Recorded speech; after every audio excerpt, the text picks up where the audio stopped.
Well, the headline from this policy is that the government will partner with private companies and provide up to $250 million to invest in 50,000 charging points for electric vehicles in homes, with a particular focus on suburban and rural areas. Now, the idea behind this appears to be that build it and they will come, that people will be more likely to buy an electric vehicle if they're confident that they'll be able to charge it. And of course, that is important because the government has outlined this net zero emissions target by 2050.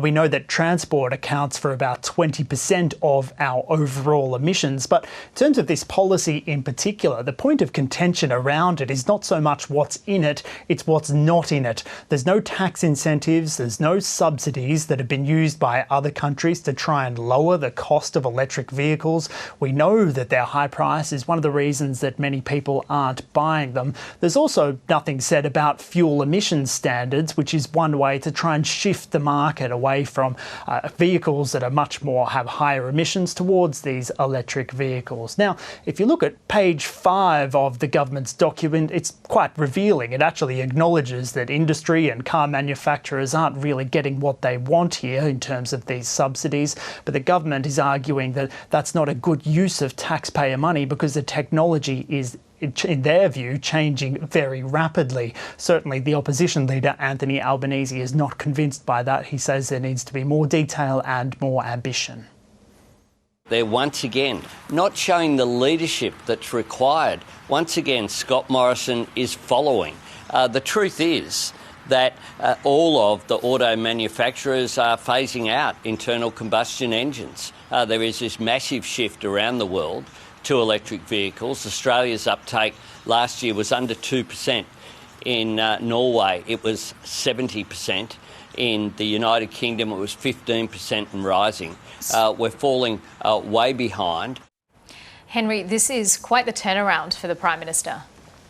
It is, and many of our viewers probably remember in the lead up to the 2019 election, the Prime Minister accused Labor's policy of being a war on the weekend, and that's because Labor had announced this policy for half of all cars by 2030 to be electric, that new cars being sold at that date, half of them would need to be electric. Now, the Prime Minister argued that that would be forcing consumers to purchase a car, something that he doesn't want to do. That was his criticism of the policy. But it's also important to point out that in April of 2019, he actually made sort of comments questioning the electric vehicles themselves and their power. He suggested that some of them weren't powerful enough to tow a boat or a trailer. Now, that, of course, has been hotly contested by industry groups, people who drive EVs and the manufacturers themselves.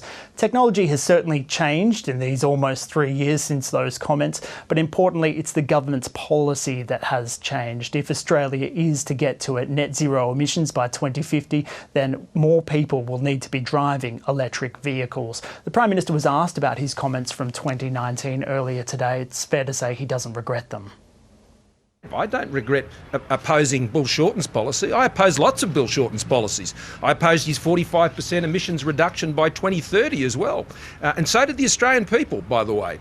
So, I don't have a problem with electric vehicles. I just have a problem with governments telling people what to do about what vehicles they should drive and where they can drive them, which is what Bill Shorten's plan was. So another election where electric vehicles will really be at centre stage, with both parties outlining different policies and priorities.